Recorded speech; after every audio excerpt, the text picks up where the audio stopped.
Vitamin D குறைபாட்டுக்கும் இதயத்துக்கும் சம்மந்தம் இருக்கான்னு கேட்டால் கண்டிப்பாக இருக்குங்க.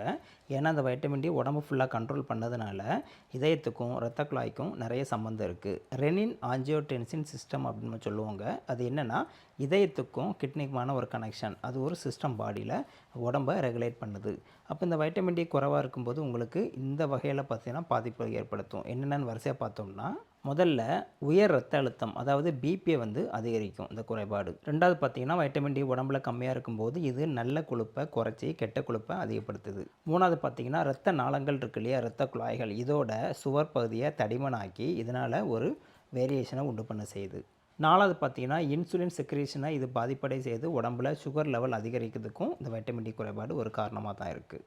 அஞ்சாவது பார்த்தீங்கன்னா உங்களுக்கு முக்கியமான விஷயங்க, இந்த இதயத்துக்கும் வைட்டமின் டிக்குள்ள ஒரு ரிலேஷன் நம்ம சொல்கிறோம் அப்படின்னா, இதயத்தோட சுவர் பகுதி இருக்குது இல்லையா, ஹார்ட் மசில்னு சொல்கிறோம் இல்லையா, கார்டியாக் மசில், இதோட ஸ்ட்ரென்த்தை குறைக்கிறதுல இந்த டெஃபிஷியன்சி முக்கியமான பங்கு வகிக்குது.